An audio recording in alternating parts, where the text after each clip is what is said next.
Welcome, brave souls, to the chilling depths of horror in detail. Today we're going to share creepy clown horror stories. First story, The Real Pennywise. Before I begin, I would like to state and swear that this story is entirely truthful. You know how everyone says they are afraid of clowns? Well, I really am. I don't have a whole attitude of, oh, clowns are so creepy, teeth, smiley face. No. My attitude is more like, holy God, that monster is going to kill me. Let me explain why. When I was just 4 years old, some family friend were babysitting me. Their son Brad was the same age as I, and we were doing typical 4-year-old activities like playing with Legos, running around outside, and other things like that. Later that night, Brad and I went down to the basement where we saw Tara and Rob, Brad's parents, settling in to watch a movie. I asked if we could watch the movie too, but Rob told us that we were too young for this movie. After a few minutes of pouting, me and Brad made our way back up the stairs. But just before I was about to go through the door, Brad grabbed my arm and said, "Let's sit on the step and watch the movie. They can't see us from here." To be perfectly honest, as a child, I was a little bit of suck-up. I really didn't want to disobey Brad's parents, but he kept insisting that we watch the movie. So there we sat on the steps and watched the unspeakable horrors of Stephen King's IT. I don't exactly know how much of the movie I made it through, but I remember distinctly screaming and running out of that basement at the part where Pennywise the clown comes through the bathroom drain. Most of that night is a blur, but there are a few things that this experience spawned. 1. From that moment on, I couldn't bear the sight of a clown. I still cannot. 2. I didn't understand that clowns were people. I thought that they were some type of alien life form sent down to kill children. 3. I opened the shower curtain every morning and checked the drain before getting in. I still do this. 4. Any person wearing an excessive amount of makeup repulsed me. They frightened me, and to this day, I cannot look them in the eye. Throughout the rest of my childhood, I couldn't handle situations where clowns were introduced. Around the time of my 8th birthday, my Opa surprised me by taking me to the circus. Within 20 minutes, we were back in the car, driving home. I had caused such a disruption from my crying and screaming that they had asked us to leave.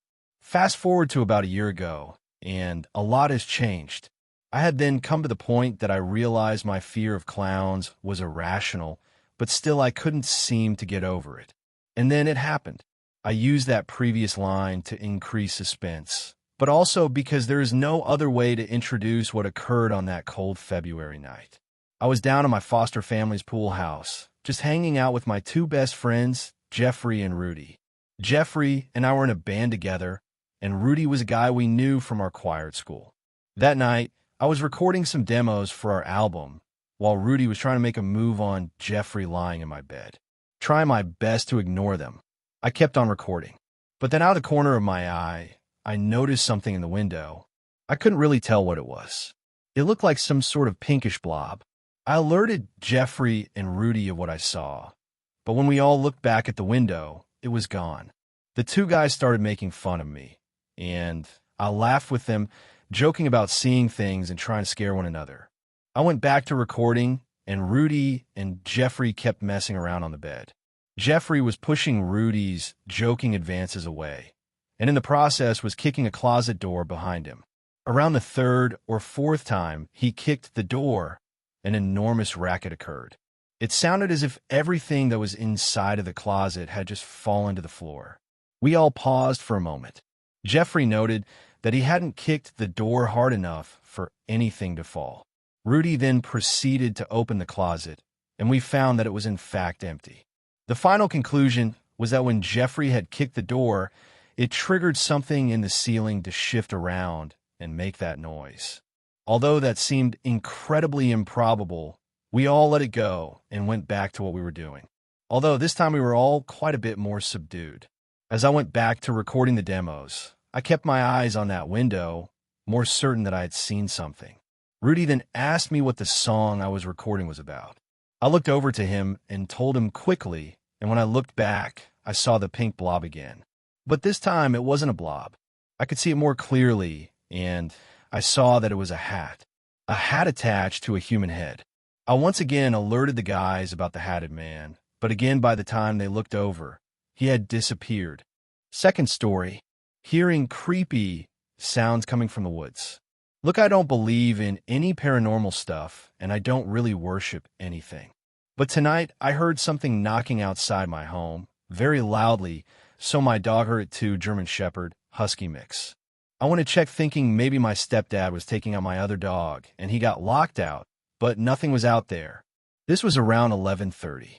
I live in North Carolina and have neighbors across me and to my sides with a pasture of horses to the left and woods in the back.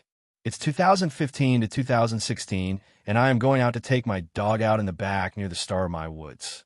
It's snowing now as it is around Christmas time, much like it is present day. I'm around 12 or 11 at the time, so when I started to hear wind chimes or music box-like sound coming from the woods, I panic a little bit and bring my dog in the house. Later, I told my uncle and grandma, who didn't seem to believe me, but at the time reports of clowns luring kids in the woods started to appear in the news in South Carolina. Yes, this was a real thing and a real panic here. So maybe they would cut me some slack. This was not the case, and they did not seem to believe me.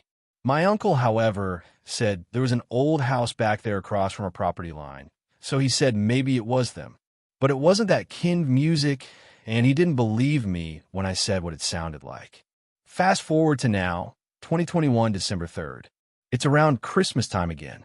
I am now 17. My uncle's recently deceased. I've moved into the house with the woods with my mother and stepdad. However, it's not snowing currently, and I've yet to really go back there, so I have not heard it again. After hearing something knock and walk around outside, separated in time, by maybe an hour, I finally looked up my experience and found that people have similar experiences around the same time, same sounds and similar settings. If it snows this season, I am taking my dog out there to see if I hear it again. Hopefully people believe me. Third story, creepy demon clown. Okay, this is a story from my husband. He experienced this inside of his home back in 2014. He lived in rural Pushmataha County in SE, Oklahoma. He was in a dark period of his life back then. We had separated for 7 months. Anyway, he was spending a lot of time with people who didn't have his best interest at heart. He was into things that I didn't agree with. His life sort of spiraled out of control. One night, he was laying on the couch in his living room. He kept the house pitch black for some reason.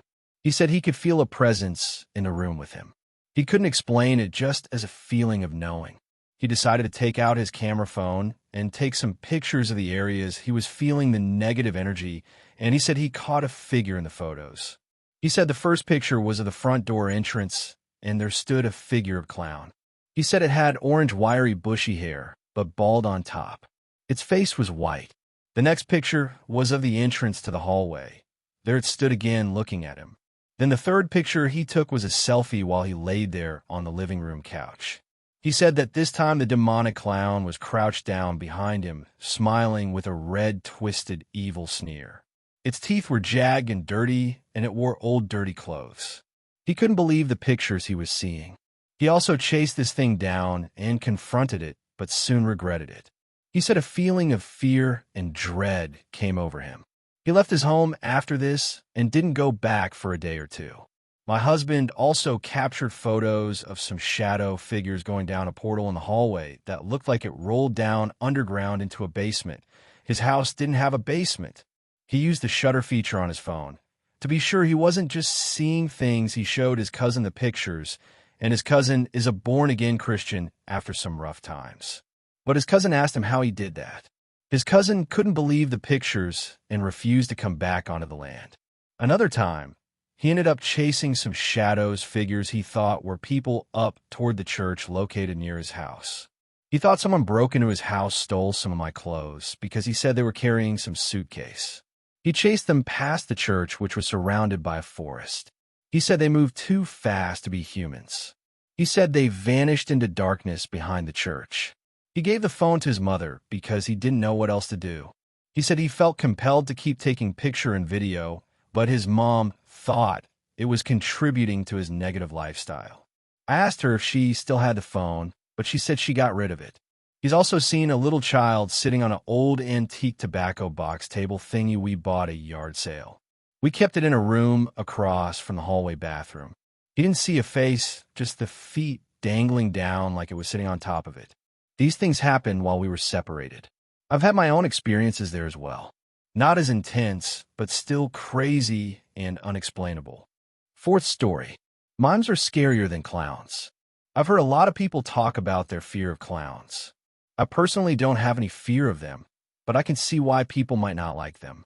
Besides coulrophobia, the irrational fear of clowns, I think it's easy to see how some might be unsettled by a brightly painted face, clothing nobody normal would ever wear, and an act that is supposed to make people laugh no matter what the clown is feeling inside.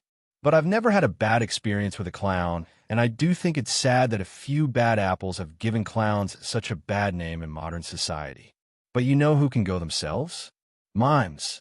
I think I developed metamphysemaphobia, or the fear of mimes, a few months after the incident.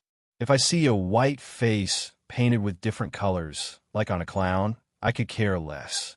But the moment I see a white face painted only with black marks and highlights, my heart starts pounding wildly, I lose control of my breathing, and my arms and legs start shaking so violently I can barely stand, much less walk. The incident in question occurred in Pelham Bay Park in the Bronx. When people think of parks in New York, the first place that usually comes to mind is Central Park, but let me tell you, Central Park can't hold a candle to Pelham Bay. First off, Pelham's about 3 times the size of Central. Second, it's got way more stuff to do than Central. You have islands, beaches, nature trails, and even 2 golf courses. Third, you got far less crazies roaming around Pelham than you do Central. Well, at least for the most part. I guess I was just that unlucky one in a million. The incident I've previously mentioned occurred last October. I'm a transplant to the Bronx. Even though I've lived here for 15 years, my childhood was spent in Plymouth, Massachusetts. To this day, I still get crap from my friends when they see me in my Red Sox hat and Patriots jersey, but I've been here in the Bronx long enough that I still have a large group of friends. Also, being here for 15 years, I thought I'd seen everything the Bronx had to offer. I was dead wrong about that. The night in question, it was me, my friend Calvin, and his girlfriend Alyssa. It was a surprisingly warm day in October, so we'd gone to Pelham Bay to relax, and by relax, I mean day drink.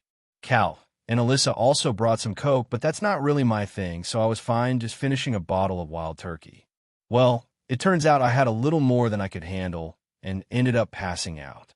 When I came to, I found that Cal and Alyssa had decided to split the pricks and had left a note with some cash on me, saying they were back at their place and take a cab there and continue partying when I eventually woke up. I checked my phone and saw that it was 3:15 in the morning. My head ached something fierce, and I decided to use the cash as a ride back home instead of trying to continue the party from earlier. Groggily, I got to my feet and saw that they'd dragged me off the nature trail we'd been onto some trees about 20 feet off the path. With a sigh, I began the long, lonesome walk back to civilization. Walking through the wooded area was actually kind of peaceful, and the fresh air and smells were actually helping out with my hangover. I was even walking at a slower than usual pace, relishing my time in nature and not looking forward to the city smell. It always made me nauseous when I was hungover, no matter what I did or how long I spent in the Bronx. Everything was going great until I came to a stretch of the path that opened up into a field where a couple of streetlights were erected. All of them were burnt out, nothing unusual there, but there was one in the middle of the field that wasn't, and in the middle of the beam of light cast from it was a mime. I've heard that mimes dress in all different outfits and can have wildly different makeup, but this mime was the stereotypical mime we all see in media. Black beret, a white face except for black around the eyes and lips, a black and white striped shirt, black suspenders holding up black slacks, and black dress shoes. As I got closer, I noticed the mime was actually a female. I could tell due to longer hair, and, well, she had a huge chest. I'm a guy, so sue me. Anyway, it appeared she was leaning back against a wall that wasn't there under the middle of the streetlight, head down, as if she was deep in thought. When I got about 10 feet from her, her head snapped up so quickly I stopped in my tracks in surprise. She turned to face me, giving me the once-over. I sort of awkwardly waved at her. "Hey there," I said with some hesitation. After all, a female mime was the last thing I expected to meet on my walk out of Pelham Bay at 3:30 in the morning. She stroked her chin as though she were thinking about something, nodded in confirmation, then beckoned me over to her with a hand. Of course, I thought this situation I'd found myself in to be really weird and strange. Who wouldn't have? But I didn't think at the time I'd be anything dangerous, so I said to myself, why not? And went over and joined her under the streetlight. Life is full of unexpected and weird things, and I was always told to never judge a book by its cover. So what reason had I to fear this mime in the middle of Pelham Bay? When I got to about 2 feet from her, she held up her hands to stop me, which I did. She started waving her hands about like party magicians do when they're about to perform a magic trick. She then reached behind my ear and pulled out a quarter from it and showed it to me. I smiled, knowing about that trick and having seen it done at least a dozen times. With her free hand, she curled it on itself like she was holding something that didn't allow her hand to make a complete fist. She brought the quarter above her fist and dropped it into it, and the thing seemingly disappeared into her hand. Not bad. It made me raise my eyebrows in surprise, but then she finished her trick. She brought her now free hand to underneath her almost closed, and it looked like she was grabbing the bottom of a sack or something.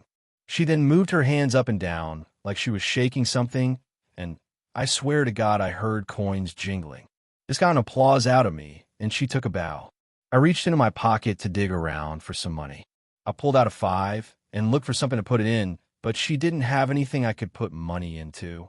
Seeing the money in my hand, she offered a sweet smile and simply shook her head before beginning her next trick. It was the classic walking against the wind, and she did it extremely well.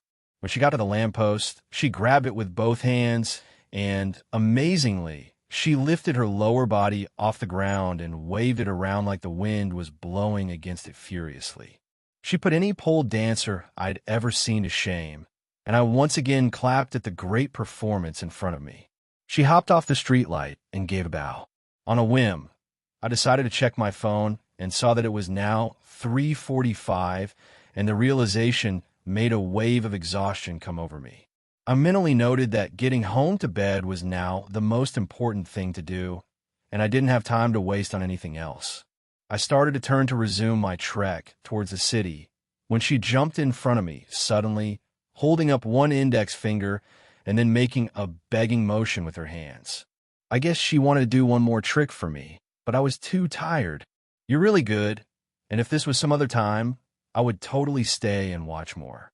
But I'm hung over and really tired, and all I want to do is get back home to bed," I explained. "But hey, I'll tell my friend about you and keep a lookout for you. Next time I have a hat to collect money in or something, you really deserve to get paid for what you do." I then stepped around her and continued down the path. I got maybe 15 feet away when suddenly I felt something tighten around my left leg, which was jerked behind me and made me face plant right onto the concrete pathway. Groaning, feeling blood dribble down my nose and tasting in my mouth, I turned to look behind me.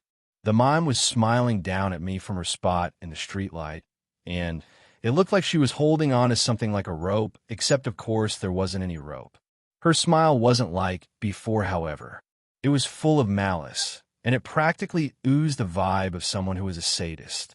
Then, she began pulling the rope in. As if I really had rope attached to my left leg, I began to get dragged towards her. Panic gripped me, and I flailed my arms wildly, trying my hardest to find whatever was attached to my leg. "What the hell are you doing?" I cried, and the mime only mimicked laughter and continued to pull me towards her. I started screaming, clawing at anything and everything around me to grab something to stop my advancement towards her.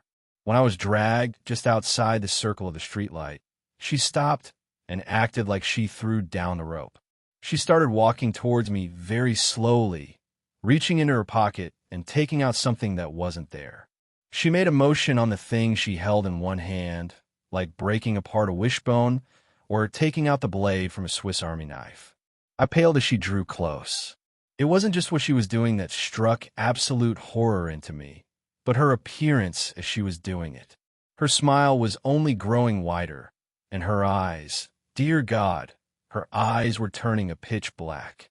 When she was only about a foot away, she held up her hand to me, and with her other hand, the one still clutching the knife, she drew it across her palm. It wasn't just that her white glove was cutting exactly where the blade should have been. It wasn't just that her flesh was being cut by a knife that didn't exist. It was the blood, the tar black blood that matched the makeup on her face and the darkness of her eyes, that started pouring out of the wound. I gaped, my eyes growing wide with dread at the abhorrent sight before me. The black ooze that vomited forth from her wound dripped onto the concrete path, and I could distinctly hear a hissing noise as the droplets made contact with the ground. She then leaned close to her hand, still showing the wound to me. She parted her mouth, and a long tongue, longer than any human tongue could ever be, slithered out of her mouth. It looked like a giant, fat, pink worm, the kind of tongue a monster or a demon might have. I lost control of my bowels then. It snaked its way over to her wound and began to lick up the black blood that came from the wound. The once pink tongue became splattered with back, and she shuddered with delight. She then began to advance towards me slowly and steadily, her long tongue hanging down almost to her waist, the invisible knife pointed at my face. She had a hungry look in her eyes, and I knew then this was where I was going to die. I didn't want the last thing I saw to be that horrific face, so I turned my head away and began to weep silently, contemplating my life and everything I had and hadn't done. Suddenly, I heard the faint sound of voices in the air, seemingly coming from where I had just been. I turned back to see if I could see where exactly the voices were coming from. The mime's face was mere inches from mine. She had retracted her tongue back into her mouth, and her face was plastered with that devilish grin. The hand that held her impossible knife was in my throat, but had paused before it did its gruesome work. Though her face was mere inches from me, her eyes were shifted to the side. She'd heard the voices too. Through the dead silence surrounding me, the voices came again. It was faint, they were still far off, but I distinctly heard two of them. It took my brain a few moments to process exactly what I was hearing, but as soon as it clicked, I begged whatever God there was out there to let it not be so.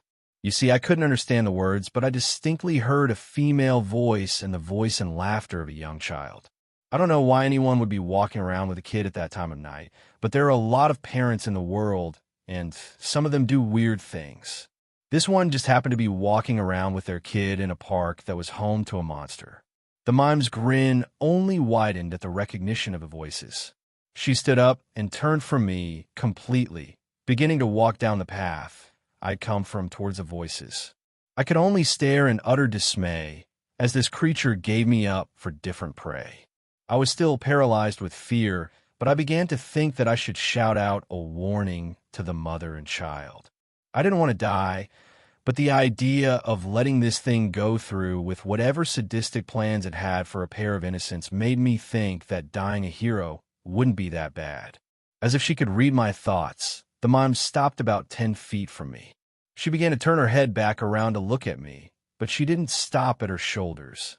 Horrible ripping, cracking, and popping sounds filled the still night air as her head slowly turned completely around on her neck to look at me. One of her arms began folding themselves back around too, adding to the already horrendous montage of flesh, muscle, and bone breaking and tearing. Eventually, her hand got to her mouth, and she covered her lips with her index finger, shushing any sounds I had even thought to make with a wink. Then all at once, her arm and head spun back quickly to their normal places, and she started walking toward the voices once again. I remember running, not caring who or what I bumped into. I remember getting up the flight of stairs in my apartment building in record time. I remember slamming my front door shut, locking it, and crying hysterically on the floor right in front of the door. I was a complete mess for a week. I barely ate, I couldn't sleep, and I spent all my time searching online for anything that might tell me what the hell I had experienced. I couldn't find anything about monster mimes, urban legends about mimes, or anything like that. Time eventually began to heal my shattered mind, but now I can't even stand seeing pictures of mimes. I've run into one or two performers on the streets, but I've managed not to scream and just keep walking by them, which is a win for me in my book.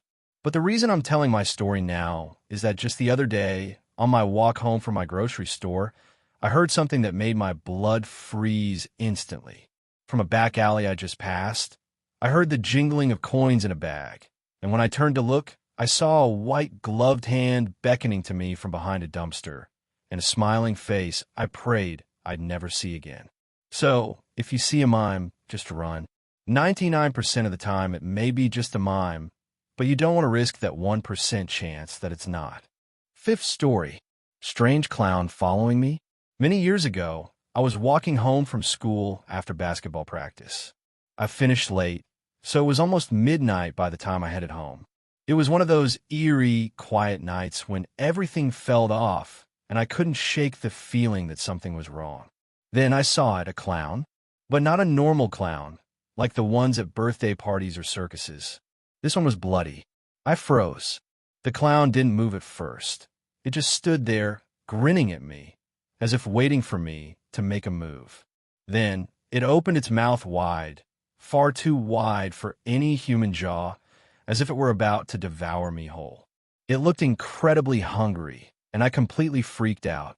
I ran as fast as I could, like my life depended on it, because at that moment, it sort of did. When I finally made it home, I was shaking so badly that I could barely fit my key in the door. I slammed it shut behind me, and when I looked out the window, the clown was gone. I immediately told my parents what happened, but they brushed it off. "You were probably just tired," my mom said. "You've been practicing basketball for hours. Maybe you were just seeing things." But I knew what I saw. I wasn't imagining it. That clown was real. However, as time passed, I convinced myself that maybe I had just imagined it too. Years went by, and I eventually moved away for college. Life continued until 2 weeks ago. I was driving home late from work one night, a little after midnight again, when I saw him. That same damn clown. It was standing by a storm drain in a parking lot, blood dripping from its hands and mouth. I froze, staring at the clown. It did the same thing it had all those years ago. Opened its mouth wide, that same hungry, terrifying grin spreading across its face. I don't know how I managed it, but I forced myself to turn away and get into my car. My hands shook as I started the engine and sped back to my apartment. I locked every door, double-checked every window, and spent the night terrified that I would wake up to find that clown in my bedroom. But nothing happened. The next morning, I thought I'd overreacted, that it was just some weird coincidence or a figment of my imagination. But then things started to get stranger. That evening, when I returned from work, I noticed something alarming. My living room window was shattered, the glass scattered across the floor. I checked the rest of the apartment. Nothing was missing, no signs of a break-in. I called the police, but they didn't find any evidence of an intruder. No fingerprints, no footprints, just a broken window. In the weeks that followed, things worsened. I moved back in with my parents, thinking it would be safer. At first, everything seemed normal. I nearly convinced myself that I had imagined the clown. Maybe it had been some kind of stress-induced hallucination. But then the weird occurrences started happening again. It began small, little things like hearing strange noises from the cellar at night, when everything was quiet. I told my parents about it, but they just stared at me, as if they didn't understand what I was saying.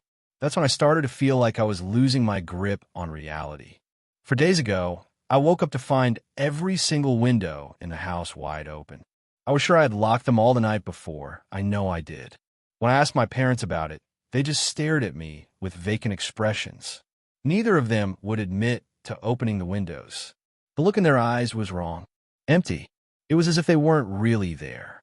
That same day, I found our family cat dead. Then yesterday, I came home after visiting a childhood friend and saw my mother sitting at the kitchen table, eating raw chicken. The way she looked at me when I screamed at her to stop was just wrong. She didn't even react. She didn't move. Right now, I'm locked in the attic. I've been up here for 26 hours with no food, no water. I hear my family downstairs, knocking on the door and calling my name. They keep saying they're worried about me and that I need to come out. But I'm not sure I can trust them anymore. Sixth story. The clown outside my window. 2016 back, when creepy clowns were running around terrorizing the U.S., my family and I went to Minnesota for the Halloween break. We were there for a week to see old friends and family. The plane ride up was great, and so was the week well up until that Wednesday. My grandpa said we could stay over the whole time we were there. My sister and I were home alone for 2 to 3 hours having fun. Then I went upstairs to the kitchen for a glass of water. I looked out of the window to the backyard, which 10 feet away from the clown was standing there looking at me. Hearing about all the clown reports on the news, it scared the shit out of me. I reached for the pocket knife my dad gave to me. I blinked and it was gone. I ran downstairs and told my sister, I think I just saw a creepy clown. We freaked the hell out, and I told her, if it gets any closer, I'll call the cops. Nothing out of the ordinary happened until dinner when there was a thud on the wall. My grandpa brushed it off for the neighbor's dog. My grandpa lives in a duplex, so it was probably a dog. My parents were out on an all-night business meeting and weren't there, thus not knowing about it. Thursday, my sister and I met old friends in the next city over. I told my friends what happened. They said there was a news report about the same clown abducting 2 11-year-old kids in the same city we were staying in. My friends asked to stay the night when we heard banging on the front door. My friend's father is a police officer, opened the door ready to grab his pistol, to find nobody was there. Friday, I went back to my grandpa's house. He opened the door and said, there was pounding on the wall again, and then it moved to the door. It scared the shit out of me. Saturday, my sister and I tagged with my grandpa to visit his sister in the nursing home. We checked in, and the resident nurse walked us to my grandaunt's room. My grandaunt is a happy-go-lucky person and still is to this day. But today she wasn't. Today she was just sitting in bed, staring out the window with a face void of emotion. Then she turned her head, and her face contorted into a scared worry. She then said, they're here. Sunday after church, we were invited to a youth group meeting by my friend. Grandpa dropped us off 2 hours early because he had something to do. I can't remember what he had to do. We walked to a park across the road to the church. We played for a while. Later, we walked around the park, remembering old memories. Then I saw a clown. I'm serious. It was the same clown that had been terrorizing me all that week. 90 minutes later, the youth group event started. I told a friend what happened, who told the group leader. When he heard about it, he was on guard. Monday was Halloween. Mom asked me to walk my sister around to get candy. Mom, even face, painted me into Terminator. She was the best before I got her. Coming back to Grandpa's house, the same stupid clown from the youth group, which was the one that kidnapped the 2 11-year-olds, crept up behind us. He grabbed my shoulder. I turned around, grabbed my knife, and slit his wrists, and he ran off. The next day, we packed up and went back to Florida. And I have seen him every Halloween since.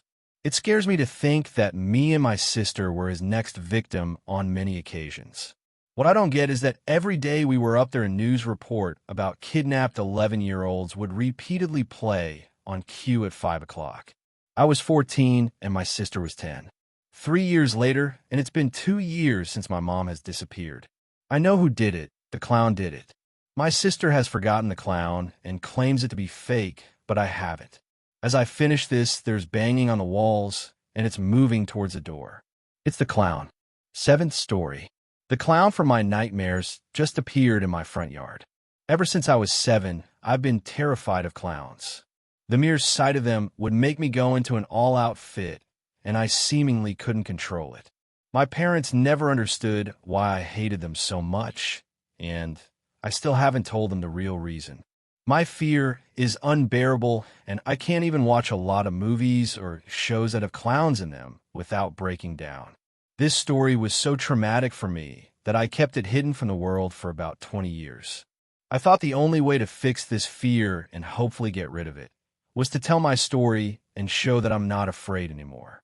As I said before, this started when I was 7 years old. It was a cold, gloomy night in the middle of November. The trees had almost finished shedding their leaves that now lay scattered across my quiet neighborhood.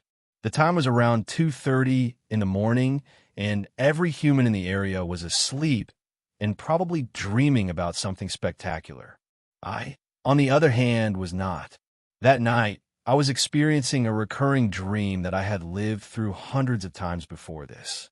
The dream always consisted of me waking up in a dark forest and having no idea where I was. I would then notice that I was wearing my pajamas. Suddenly, I would be shoved downwards by a large hand straight into the muddy ground. I would recover and look up to see my eyes being met with the blank dead eyes of this humongous, green swamp monster. He's covered in fur and leaves and every kind of bug you can think of. I remember always being too terrified to move, so the monster would growl and begin to stomp towards me. Out of mere instinct, I would stand up and begin to run. As is in most dreams, I would always have so much trouble running and could never seem to get away from the monster. I would get more and more scared as the monster got closer to me, swinging his club-like arms towards me. I would eventually make it to the edge of the forest, which would lead directly to the sidewalk of a populated city. I would run down the sidewalk, screaming at people for them to help me, but they always seemed to ignore me. Eventually, I would trip and the monster would catch up with me and grab me by the neck. I'm not able to breathe, and he would then grab my feet and begin to pull me, trying to rip me in half. I would scream one last time before waking up in a cold sweat. This time, though, had been different. When I woke up in the forest, there was no monster to be found. I stood up and began walking around. Obviously, since this was a dream, I couldn't actually think straight, but I could tell that something was off. All I can remember after that was that I kept seeing balloons popping up behind trees and always seeming to lurk in the shadows. Then I walked into the city, watched the people walking down the road, and when I made it to where the monster usually stopped me, I saw a clown. I stopped, surprised, and stared at the character watching me from afar. He was wearing a strange, dirty blue suit with red buttons streaking down the middle of it. The suit had multicolored polka dots all over it, but it was hard to tell what color they were because of all the dust and grime covering the costume. He had spiky red hair and very old white makeup on. But most noticeable was that he carried a large group of balloons with him, holding the string tightly in between his gloved hand. He smiled at me, his makeup seeming to crack off his face, and held out his hand. He waited a few seconds before opening it and revealing a wide assortment of body parts, including a nose, fingers, and even a tongue. The clown began laughing, slowly getting more hysterical and violent. I looked down to notice that I was missing my fingers and my nose. I was horrified not only because of the gruesome sight before me, but because I could feel it. I could feel the blood oozing out of my fingertips. His laughing grew louder. I could feel blood seeping into my mouth and filling up my throat. His laughing grew louder. I could feel every second of pain and torture that this damned clown had put me through. I began to cry. His laughing stopped. I looked up, fighting through the pain and holding back the tears streaming through my eyes at that moment. I focused on the clown and saw that he was not smiling anymore. He had a blank expression on his face and stood slouched over, peering directly into my soul. Suddenly, with no warning, the clown began sprinting at full speed towards me while screaming the loudest sound I have ever heard. I screamed in terror and felt my body freeze, when swiftly my mind was ripped from the dream and returned back to my normal body. I woke up, drenched in sweat and crying my eyes out. I sat up, not knowing how my mind could conjure up something so horrifying. I continued to cry and held my stuffed animals that were residing on my bed close to my chest. I calmed myself down, but once the sadness had gone away, it was replaced with fear. I whipped my head around, trying to watch every inch of my room at the same time. My breathing started getting faster as I pulled my covers over my entire body other than my eyes. This was the only kind of protection I could think of, but it wouldn't help me from what I was about to see. I whipped my head again towards my window, and my heart sank. Standing in the middle of the street was the clown from my dream, watching me, smiling. I couldn't move or scream. I was trapped by my own internal fear. I watched him as he stood completely still, only being illuminated by the dim streetlights. The surrounding houses were pitch black, and I prayed that someone else was awake. The houses stayed silent, though, and I realized that I was all alone. Eventually, the clown began to stumble closer to my house, the smile on his face growing bigger by the second. It had become almost inhuman at this point. He did not break his gaze with me at all. He knew I was scared, and he liked that. He continued limping closer and closer to the house when abruptly he stopped. The smile still lingering on his face, he pulled a small, folded piece of paper out from his pocket. I watched in morbid curiosity. He unfolded it carefully and slowly turned it around so I could see what was on it. The only thing on the paper was a picture of my family from when we had visited the Grand Canyon. It was my parents, my sister, and me, all staring happily at the camera. I still couldn't get my body to move, and I was forced to watch this madman's show. I had no idea how he had gotten this picture, as it was only located inside our house in our photo albums, but I was too terrified to think about that. Slowly, the clown pulled out a lighter and created a flame that he began to wave around. Before I could react, he held the lighter to the paper, and I watched as the flame rose to the top of the page. The clown laughed maniacally throughout this process, and I began to cry. As soon as the first tear fell to the ground, the clown stopped his laughing and stood there, the devilish smile gone, now replaced with a look of pure anger and hatred. I got flashbacks of the dream and how he had reacted the last time I'd started crying. I ducked under the covers since I couldn't think of any other way to protect myself. I assume now that tears must be the thing that make him hungry. You can figure out what I mean by that. I heard the sound of his shoes sprinting across my yard as he crashed into the side of my house. I listened as scratches echoed from the walls of the house and growls made their way into my ears. The clown's dreaded laughter had turned into snarls and grunts. The clown climbed up the side of my house at superhuman speed, and before I knew it, he was outside my window, watching. I could hear his demonic grunts as he tried to force his way into my window. I whimpered under my covers and held all my stuffed animals with enough strength to rip their heads off. The sounds grew louder as I heard the clown clawing at the window, trying desperately to get inside. I continued to cry, and my breathing grew faster and faster. In desperation, I started to mumble to myself, "This isn't real. This isn't real," I said. My voice was slowly getting louder as I said it, and the clown's noises were being drowned out by my own voice. "This isn't real. This isn't real." I was yelling now. "This is not real. This is not real." I screamed as loud as I could. The clown was growing quieter and quieter, and I could tell that I was beating it. Finally, I knew how to end it. I ripped the covers off and stared at the grisly clown in front of me. "You're not real," I screamed, using as much noise as I possibly could. My voice cracked at the sheer force of the scream, and my tears began to go away. The clown stared at me blankly, and before I knew it, he was gone. Just like that. Gone. As if he had never even been there. I sat down against the wall, breathing heavily, and I closed my eyes, trying to forget what had just happened. Suddenly, my parents burst into my room. "What in God's name is going on in here?" My dad yelled as he looked around the room, focusing his eyes on me. "Bad dream," I said quietly. My mom walked up and consoled me with my dad following behind. "It's okay, honey, we're here," my mom whispered. I hugged my parents and told them that I loved them. They shared the same feelings and let me sleep in their room that night. Needless to say, I didn't sleep at all that night. For the next few months, I was always in constant fear of the clown showing up. I was never truly able to recover from the experience, but my therapy sessions did help out a lot. I slept in my parents' room for the next few months and stayed away from anything with a clown on it. I stopped having the recurring nightmare, and I started having good dreams for once. Eventually, I grew up and stopped being terrified all the time. I still retain my phobia of clowns, but I had generally forgotten about the story.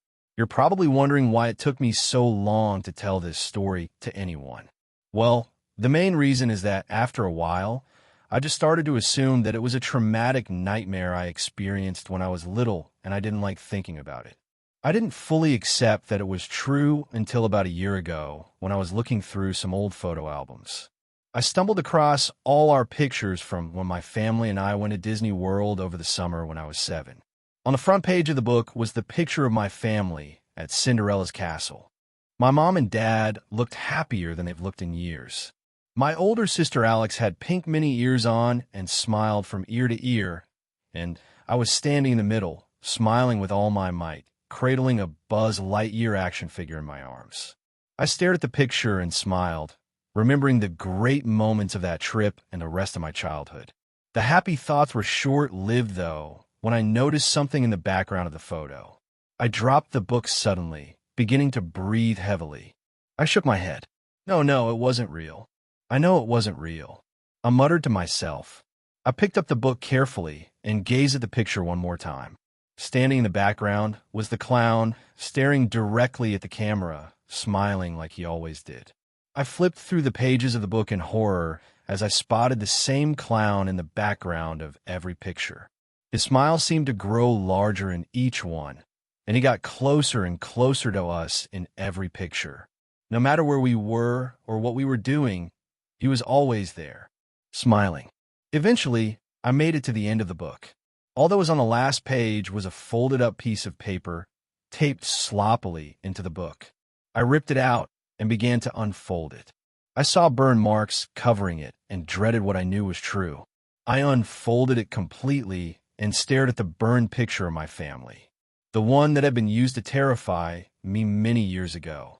At that moment, I knew that what I had lived through was real. There, I did it.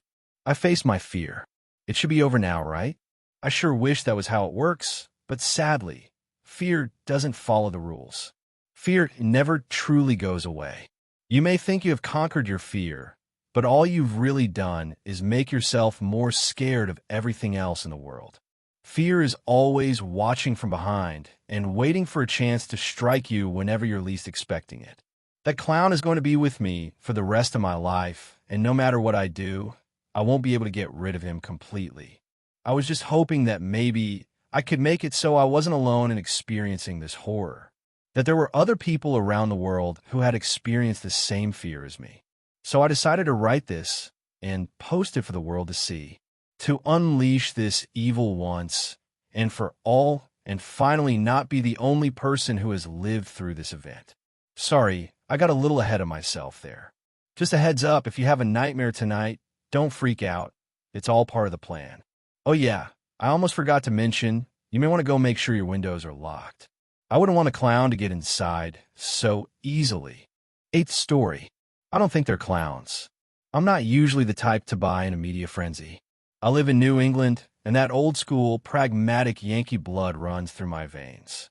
So when I first heard about these crazy clown sightings all around the country, my belief in them was limited. What I didn't know is this trend isn't new. Clowns have been seen lurking in public places before this recent backlash of events.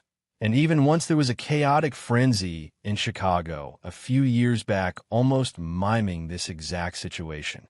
I figured most of this is a mix of dumb kids trying to scare their neighbors and those same dumb neighbors being stupid enough to fall for it. If anything, my biggest worry was having a thug dressed up like a clown trying to make the most of this trend try and shake me down with a smile and stupid red nose on his face. Honestly, I'd be more worried for him than me. Yankee confidence has always been my forte. Anyway, last night, I spent the evening in an old friend's house across town. We don't live in a city, but it's not all country either. However, there's a good stretch of unlit roads, and you'd be hard-pressed to call this anything more than a town. I am a responsible and healthy fellow, so knowing I'd be having a few beers, I decided to walk over there after work, hoping my fiancée would be able to pick me up after and knowing that if not, I should probably get more cardio in any way. It was a typical Friday night with beers campfire, and the guys, which was a weekly occurrence for us to get away from our respective significant others for some time. Before long, it was well after midnight. Knowing I had already overstayed my welcome by at least a six-pack, I denied my friend's offer to crash on his couch and began to walk home, shooting my fiancée a text to update her on my plans as I left and hoping she'd still be awake to provide a ride. No such luck. It's a pretty long walk, about 35 minutes, but there are sidewalks and street lamps most of the way, so it's not unbearable. I buttoned up my coat, said my goodbyes, and got walking. It was brisk, but I didn't mind it, and had a nice buzz going along with my coat to keep me warm. As is the typical plan when walking home after a night out, I put my headphones in and just kind of spaced out as I traveled, occasionally checking my phone for texts. This wasn't the kind of town you needed to worry about getting jumped in. In fact, it's the kind of place where the only reason you'd want your headphones off is in case a friendly neighbor yelled to offer you a ride, you didn't answer, and they took it as unkind. I stayed in my spaced-out phase until I had to pass the wood, which is a particularly dark stretch of road. There's a sidewalk on one side, with a handful of street lamps pooling light in front of houses, but on the other is a pretty thick stretch of woods with no light, no houses, and no developments. It's basically a swamp that's too expensive to build on, so it just kind of remained untouched. Every time I get to this strip, I tend to perk up a bit, and not because I'm worried about some ghoulish creature grabbing me from the woods, but because of the drunk drivers. This stretch of road is long, straight, and dark. A perfect place for young drivers to think they should rev up their engines. At least once a year some kid is struck by a car here, usually by a fellow high schooler partying late at night. Occasionally, small crosses and bouquets of flowers will be left near the sites of their accidents as constant reminders. So when I thought I heard a quick honk of a horn behind me, I was ready and basically jumped off the sidewalk and onto the lawn of the house I was in front of. Pulling out my headphones in the process, I turned to throw the finger at whoever would be blowing by me in their car. There was nothing there. I stood up and looked around.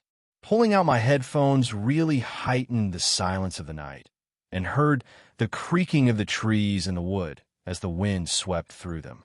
Down the road, both ways, I could see nothing, save for the pinpoints of darkness on both ends where my sight could not reach. Chalking it up to a nervous imagination, I took one last look down the road and put my headphones back in, walking in between the pools of yellow light down the sidewalk. It wasn't 2 minutes before I thought I heard it again. I didn't get as startled this time, and not seeing headlights, merely looked behind me to check for cars. Still nothing. I popped my headphone back in my ear and continued my journey. A loud honk popped in my ear, so close behind me, I swear I could feel the movement of the air from the horn. I turned and swung, I'm not sure at what, but landed nothing. I regained my balance and immediately pulled out my headphones, ready for anything. There was nothing save for the wind and darkness of the night around me. That time I knew I wasn't imagining it. The honk wasn't like a car horn, but like a kid's bike horn. The thought of one of those punks dressed up as a clown immediately crossed my mind, but forced a smile instead, making me realizing how foolish I was being. Not only was I in a tiny New England town where the rowdiest people were the bored cops, but I could blatantly see for about a quarter mile in each direction. I was alone. Seeing no reason to stop, I began walking again, headphones in. I had gotten back into the groove of my music when I heard a slight squeak from behind me. Figuring at this point it was a car, and already having the shit scare out of me twice, I wasn't too surprised. That's when I saw what may be hands down the most terrifying thing I've ever seen in my life. A glimpse of movement caught my eye to the left, and I turned, expecting some automobile filled with high school kids. Instead was a fully grown man, dressed up in a cartoonish clown costume, patiently cycling a child's tricycle down the dark, country road I was walking. He didn't look over, didn't falter, wave, or even acknowledge me. He just kept his eyes straight on the road, hands on the handlebars, and nears silently past me slowly, save for the slight squeaking of unoiled wheel bearings. I stopped, mouth agape, and watched as he slowly pedaled through the pool of light given off by the street light and into the darkness in between the next. I waited a moment, but he didn't pass through onto the other side. I was given a pretty tough choice here. Turn around and face my back to this asshole, go through the forest on my left to avoid this asshole, and likely sprain an ankle and ruin new shoes in the swamp, or walk right up to him in the dark and face this asshole. Maybe it was the drunk confidence, or the fact that I really hated this stupid media clown trend. But like every horror movie cliche, I chose the latter. I walked cautiously through the pool of yellow light given off by the street lamp, towards the edge, and looked into the shadows beyond. Beyond the light, I could see the faintest outlines of a silhouette in the distance. I stepped out of the light and into the shadows to get a better view. It was him, all right, his silhouette anyway, just sitting there on his tricycle towards the edge of the road with his back to me. I walked up cautiously, putting on my iPhone flashlight, which provided next to no light. I got almost close enough to touch him when I smelled it. The stench coming from this guy was terrible. He smelled like shit and rotting meat. I gagged, almost throwing up. I had gotten this far, though, and moved closer, touching him on the shoulder. "Hey, buddy, are you okay?" The light on my phone was just strong enough for me to make out some features in the dark. His clothing was definitely clown-like and looked remarkably clean. Ridiculous red hair covered his head, and the white skin on the bald part of his head looked like rubber. I stepped closer, realizing it was a mask. Still, he didn't move. "Listen, buddy, I'm not sure what you're trying to do, but dash." I touched him on the shoulder again, and he began to slump, slowly at first. Then he picked up speed, hitting the ground with a wet thud. His bright-colored clown suit burst open, and the mask split, and the smell hit me so hard I threw up. Spilling out from his garments, and now all over the street were piles of rotting something covered in maggots, blood, and bugs. In the mass of rotting flesh, I caught sight of a shiny glint, seeing a ring still attached to a finger. From an impossible height above me, one word rang out: "Mortem." I twisted around. There he was again, standing behind me. The fake rubber skin of his mask looked even more haggard in the dim light. Where his eyes should have peeked through eye holes was just darkness, with fluids of rot raining down from them like tears. His hand raised up, holding a small children's bicycle horn. He honked it 3 times. My fight or flight system kicked in, and I did the only thing I realized I could do. I landed the hardest punch I've ever thrown, square into his round red nose. The hit landed square in the face, but kept going. I felt like I watched in slow motion as I watched my fist hit his face, then watched his face bend like rubber as my fist kept going through, stretching outwards like silly putty. In a flash, I had both of my hands back up, his face still slightly sagging from where I hit, but the elasticity of it quickly bringing it back to form. He began a muffled, throaty laugh. With my fight or flight system still in full force, I did the only other thing I could do. I bolted. As I moved down the street, I heard laughter coming from the woods to the right. I caught quick glimpses of him in different poses, hanging from nooses in the trees or in a crumpled pile on the ground, always looking out at me from the darkness of the woods with his empty eyes. I kept my head down and ran.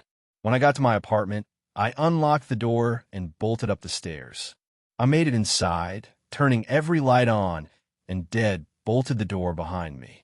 I tried calling my fiancée, but got no answer. Panting, I walked around my apartment. On the kitchen table was a note. "Went out with the girls, might be back later than you. Love," was written on a small scrap of paper. Placed next to it on my kitchen table was a bulbous red clown's nose. Thanks a lot for watching the video. Till the end, subscribe to Horror in Detail for more videos. Drop your suggestions in comment section.